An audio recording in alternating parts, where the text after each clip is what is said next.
യാത്ര പറയാൻ വന്നതാ. മല്ലിയുടെ കല്യാണത്തിനുള്ള ഈ ആഭരണങ്ങൾ വിറ്റിട്ട് എനിക്കിപ്പോ പ്രത്യേകിച്ച് ആവശ്യങ്ങളൊന്നുമില്ല. ജീവിതത്തിൽ ശാസിക്കാനോ ഉപദേശിക്കാനോ ആരില്ലാത്തോണ്ട ഞാനിങ്ങനെയൊക്കെ ആയിപ്പോയത്.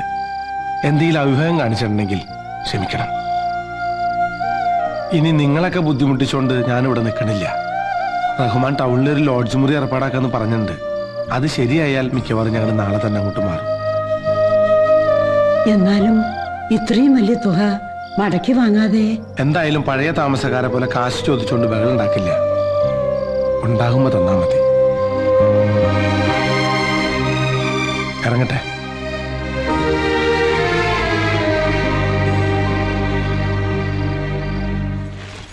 ശരവണ, ഇതാ അച്ചാർ ഐറ്റംസ്. അയ്യോ, എന്റെ ജീവാമൃതം. ശരവണ, അഡ്വാൻസ് ആയിട്ട് കൊടുത്ത 1,00,000 രൂപ മടക്കി വാങ്ങാതെ ഇവിടം വിട്ട് പോകുന്ന അത്ര നല്ല ബുദ്ധിയല്ലെന്നാ എനിക്ക് തോന്നുന്നത്. ഇനി കൊടുത്ത കാശ് കിട്ടാൻ വേണ്ടി പുതിയ വാടകക്കാരെ നമ്മൾ തന്നെ സംഘടിപ്പിച്ചു കൊടുക്കേണ്ടി വരുമോ? കണ്ടിട്ട് ചതിക്കണ കൂട്ടരൊന്നല്ല. കാശ് കിട്ടി തരാതിരിക്കില്ല.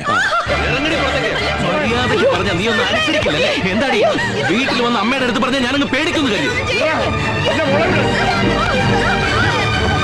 പൊളിച്ചെടുക്ക്, ജീവനോടെ കുഴിച്ചു മൂടും ഞാൻ.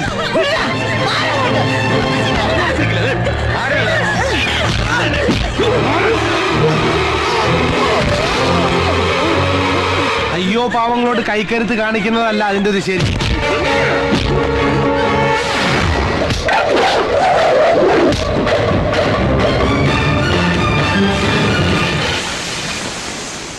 ഇനി ഒരു അടി മുന്നോട്ട് വെച്ചാ വച്ച് നോക്കടാ.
Oh!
ഉണ്ടാക്കിയ തന്തയുടെ അവകാശം പറഞ്ഞുകൊണ്ട് ഇനി മേലാൽ ഈ വീട്ടിൽ കാലുകുത്തിയ സ്വന്തം അമ്മയ്ക്ക് വായിക്കരിടാൻ നാട്ടുകാർ പോണോന്നും കരുതി കെട്ടും കെട്ടി ഇറങ്ങിയതാ. പക്ഷെ ഇപ്പൊ പോയാൽ ശരിയാവില്ല. ഇനിയാണ് ഇവിടെ കളി നടക്കുന്നത്, കളിയുടെ പൊടിപൂരം. പോയി വാ ശീക്രം.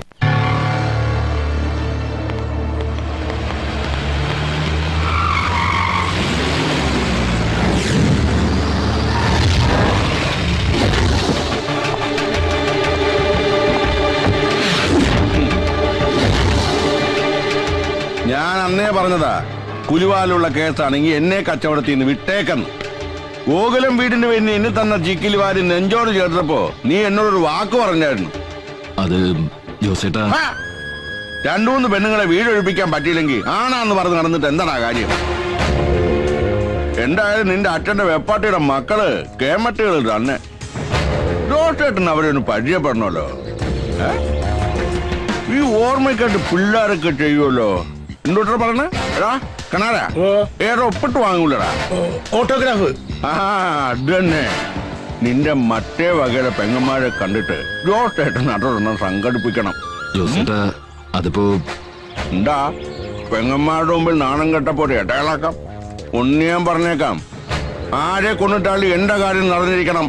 ഒന്നും രണ്ടുമല്ല, ലക്ഷങ്ങളാണ് നിന്നെ വിട്ടോട്ട് ഞാൻ ഇറക്കിയിരിക്കുന്നത്.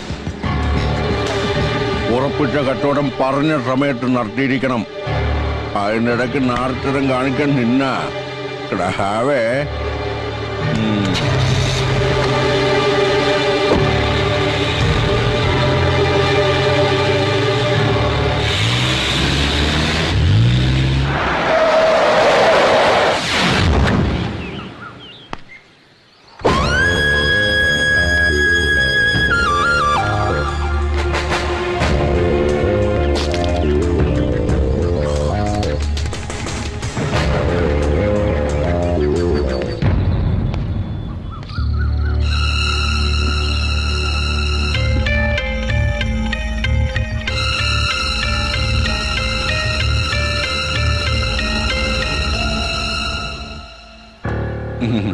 ഞാൻ ജോസേട്ടൻ എല്ലാരും വിളിക്കുക. ചന്തയില് കച്ചവടാ നേന്ത്രക്കൊലയുടെ. അത് മൊത്തത്തിലും ഉണ്ട്, ചില്ലറയായിട്ടും ഉണ്ട്. പിന്നെ കൂട്ടത്തിൽ ഇത്തിരി വസ്തുവിന്റെ ഏർപ്പാടും ഉണ്ട്. ഒക്കെ കൂടി ഒരു വിധത്തിൽ അങ്ങനെ പിടിച്ചു നിൽക്കുന്നു. ഇതൊക്കെ ഞങ്ങളോട് പറയാൻ ആ പെമ്പിള്ളേരാ ഇങ്ങനെ വേണം. ജോസേട്ടന് ഇതേ സ്വഭാവാ, നേരെ വാ നേരെ പോ. ഇനിയിപ്പൊ കാര്യങ്ങൾ നേരെ രൂപ അങ്ങ് പറയാമല്ലോ. ഇവരുടെ ആങ്ങളെ രവിശങ്കർ ഈ പൊരയും പറമ്പും എനിക്ക് കച്ചവടം ചെയ്തിരിക്കുക. എഴുതിയ കരാറിന്റെ കാലാവധി ഏകദേശം തീരാറായി. പൊന്നാങ്ങളെ പറഞ്ഞ പെങ്ങന്മാര് കേൾക്കില്ലെന്നറിയാം. അതുകൊണ്ട് നിങ്ങളുടെ തിരുമുഖം കണ്ട് സങ്കടം പറയാൻ വന്നതാ. ആ കയ്യിലിരിക്കുന്ന കാശ് കൊടുത്ത് കടിക്കുന്ന പട്ടിയെ വാങ്ങിച്ച അവസ്ഥയിലാ ജോസേട്ടൻ. സാധാരണ കഴിക്കുന്ന പട്ടിയെ വിഷം കൊടുത്ത് കൊല്ലുക എന്റെ ഒരു രീതി. വല്ലവനൊക്കെ എഴുതി തന്ന ഏതോ കരാറിന്റെ പേര് പറഞ്ഞ് ഞങ്ങൾ ഇവിടെ ഇറക്കി വിടാൻ ആരും കരുതണ്ട. അങ്ങനെ തറപ്പിച്ച് പറയണോ പക്ഷേ? ഒരു കാര്യം ഞാൻ പറഞ്ഞേക്കാം, ഇണങ്ങിയാൽ എല്ലാവർക്കും കൊള്ളാം. ഇനി അതല്ല, ഗുണ്ടേ വെച്ച് പൊന്നാങ്ങളെ തല്ലി ഒരിക്കത് പോലെ എന്റെ അടുത്ത് വന്നാണ്ടല്ലോ, കടയിൽ നേന്ത്രക്കായ തൂക്കിയിടുന്ന പോലെ തള്ളിക്കൊണ്ട് കേട്ടി തൂക്കും എല്ലാത്തിനെയും. ഇനി ഞാനിവിടെ കാലുകൂട്ടുന്നത് ഈ വീടിന്റെ ഉടമസ്ഥനായിട്ടായിരിക്കണം. മറിച്ച് നമ്മൾ തമ്മിൽ ഇതുപോലൊരു കൂടിക്കാഴ്ച ഉണ്ടാവാൻ പാടില്ല.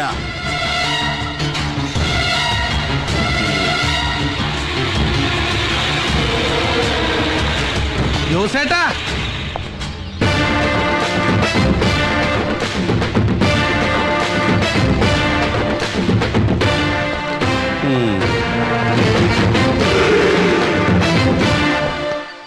ഈ പാവങ്ങള് താമസിക്കുന്നിടത്ത് വന്നിട്ട് ചുമ്മാ അങ്ങോട്ട് തിരിച്ചു പോവാ. ഒരു കപ്പ് കാപ്പി കുടിച്ചിട്ട് പോവാ ജോസേട്ടാ. നീ അങ്ങനെ എനിക്ക് വേണ്ടി വെള്ളം ചൂടാക്കണ്ട. ജോസേട്ടൻ കാപ്പി കുറേ കുടിച്ചിട്ടുള്ളതാ. ഒരുമ്പട്ടിറങ്ങിയിരിക്കല്ലേ, അപ്പൊ ഇവക്കടെ പിന്നിലും നീയാണ്. പിന്നിലല്ല ജോസേട്ടാ, ഇപ്പൊ മുന്നിലാ. ഈ ജോസേന്റെ ഒരു കാര്യം ഒന്ന് പതുക്കെ പറ. ഇനി ഇത് ആരെങ്കിലും കേട്ടിട്ടാണ് ഇല്ലാത്ത കോരെന്ന് പറഞ്ഞുണ്ടാക്കാൻ. ഞാൻ നിനക്കിട്ടൊരു പണി തന്നപ്പോ നീ ഒരു 8ന്റെ പണി എനിക്കിട്ട് പണിതു. നമുക്കിട്ട് പണിയാൻ വന്നവരെ സന്തോഷിപ്പിച്ച് വിടണമെന്നാണ് മലാക്ക കോളനിന്ന് പോരുമ്പോ മൂസാബായി പറഞ്ഞേക്കണേ. അച്ഛന്റെ സ്ഥാനത്ത് നിൽക്കണ മൂസാബായി പറഞ്ഞ എനിക്കത് കേൾക്കാതിരിക്കാൻ പറ്റുമോ ജോസേട്ടാ? മൂസാബായി നിന്റെ ചോരത്തിളപ്പ് എനിക്ക് മനസ്സിലാവും. പക്ഷേ കട്ടിക്കും ടോക്കിനും അത് അറിയണമെന്നില്ല. ഈ ഇളം പ്രായത്തിൽ തന്നെ അങ്ങ് പോണോ? ഇത് കണ്ടോ, ആയുർരേഖ 80 മുകളിലാ. തന്റെയും പുക കണ്ടേ ഞാൻ പോവൂ. ഈ പ്രായത്തില് തനക്കങ്ങോട്ട് പോകണമെന്നുണ്ടോ? തൽക്കാലം പോവാൻ നോക്ക്.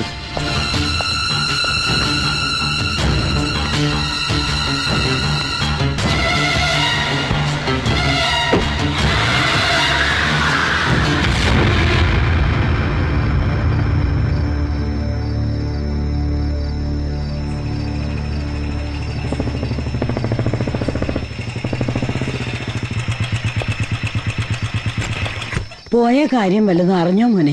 ഈ വീട് കൊടുക്കാമെന്ന ധാരണയിൽ നല്ലൊരു തുക ജോസേട്ടന്റെ കയ്യിൽ നിന്ന് രവിശങ്കർ അഡ്വാൻസ് വാങ്ങിയിട്ടുണ്ട്. പറഞ്ഞ കാലാവധിക്ക് മുമ്പ് വീട് രജിസ്റ്റർ ആക്കി കൊടുത്തില്ലെങ്കിൽ അയാൾ അവനെ വിടില്ല. ആഗ്രഹിക്കുന്നത് എന്തും കൈപ്പിടിയിലാക്കണമെന്ന് വാശിയുള്ളവനാ രവിശങ്കർ. ഇവരുടെ ചോരയാണെന്നൊന്നും പറഞ്ഞിട്ട് കാര്യമില്ല. വീട് വിൽക്കാൻ വേണ്ടി എന്ത് അനുക്രമം കാണിക്കാനും അവൻ മടിക്കില്ല. ഈശ്വരന് മാത്രമേ അറിയാവൂ എന്തൊക്കെയാ നടക്കാൻ പോകുന്നത്. ഞങ്ങൾക്ക് ആരാ ഉള്ളത്? അങ്ങനെയൊന്നും ചിന്തിക്കണ്ട. മനസ്സ് തുറന്ന് എന്തെങ്കിലും പറയണമെന്ന് തോന്നുമ്പോ എന്നോട് പറയാലോ. ഒരു മകനെ പോലെ കരുതിയാ മതി.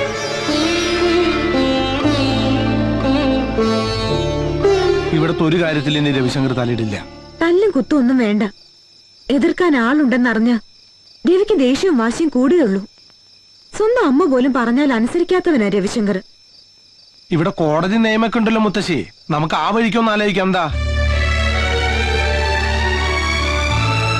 അല്ല, ഞാൻ പറഞ്ഞെന്നുള്ളൂ. എല്ലാവരും കൂടി ആലോചിച്ചൊരു തീരുമാനം എടുത്താൽ മതി. എന്നെ കൊണ്ട് കഴിയാവുന്ന എന്ത് സഹായം ഞാൻ ചെയ്യാം.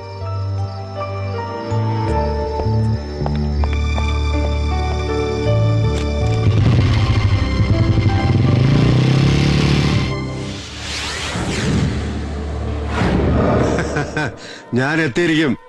May I come in, sir? Yes. Okay, don't worry. I will be there within 15 minutes, right? Good morning, sir. Good morning. ഇരിക്ക്. Yes, പറയൂ. സർ, 20 വർഷത്തിലേറെയായി എന്റെ അമ്മയ്ക്ക് അവകാശപ്പെട്ട വീട്ടിലാ ഞങ്ങൾ താമസിക്കുന്നത്. ഇപ്പൊ ആ വീട് ഒരു റിലേറ്റീവ് ഞങ്ങളുടെ സമ്മതമില്ലാതെ മറ്റാർക്കോ വിൽക്കാൻ ശ്രമിക്കുന്നു. ഇതിന്റെ പേരില് 2 വട്ടം ഗുണ്ടാ ഭീഷണി വരെ ഉണ്ടായി. റിലേറ്റീവ് എന്ന് വെച്ചാ? അത് ശരിക്കും പറഞ്ഞാൽ അച്ഛന് 2 ഭാര്യമാരാ. ആദ്യ ഭാര്യയിലെ മകനാണ് വീട് വിൽക്കാൻ ശ്രമിക്കുന്നത്. അപ്പൊ ആങ്ങളെയും പെങ്ങളും തമ്മിലുള്ള അവകാശ തർക്കമാണ്. ശരി ശരി, ഒരു റിട്ടേൺ കംപ്ലൈന്റ് എഴുതി കൊടുക്ക്. ഞാൻ വിശദമായിട്ടൊന്ന് അന്വേഷിക്കട്ടെ.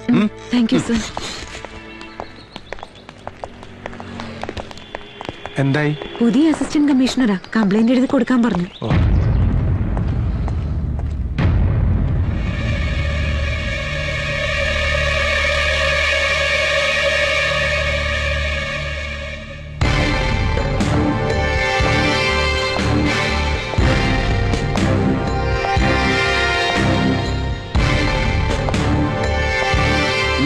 നിനക്കിവിടെ എന്താ കാര്യം? സർ, എന്റെ കൂടെ വന്നതാണ്. ഇവന്റെ ഒക്കെ പ്രൊട്ടക്ഷൻ പോരാഞ്ഞിട്ടാണോ മാഡം ഇങ്ങോട്ട് എഴുന്നള്ളിയത്? സർ, ഇയാളുടെ ബാക്ക്ഗ്രൗണ്ട് അറിയോ? എന്റെ ബാക്ക്ഗ്രൗണ്ട് പഠിക്കാനല്ല, ഇവരുടെ ബാക്ക്ഗ്രൗണ്ട് പറയാനാ വന്നത്. നിയമത്തിന്റെ വഴിക്ക് സാറ് പോവാൻ തയ്യാറല്ലെങ്കിൽ ഇവരുടെ കുടുംബത്തിനുള്ള പ്രൊട്ടക്ഷൻ ഞാൻ കൊടുക്കും. വേണ്ട, ഇത് സ്ഥലം വേറെയാ. നീ മലാക്ക കോളനിയുടെ ബലത്തിൽ കളിച്ച കളി ഇവിടെ എടുത്താ നിന്നെ ഞാൻ കളി പഠിപ്പിക്കും. ആദ്യം നല്ലൊരു പച്ചിരുമ്പ് കൊണ്ട് നട്ടല് പണിതിട്ട് വാ. അപ്പ കളിക്കാൻ നമുക്കൊരു പുലിക്കളി.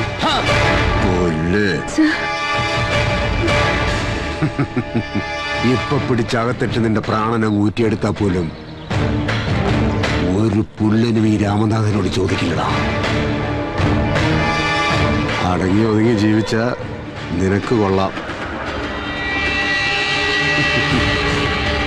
മലാക്ക കോളനി വന്ന് ആ പഴയ CI രാമനാഥനല്ല, ഈ സിറ്റി ഭരിക്കുന്ന അസിസ്റ്റന്റ് കമ്മീഷണർ രാമനാഥനാ പറയുന്നത്. കരുതിയിരുന്നോനെ.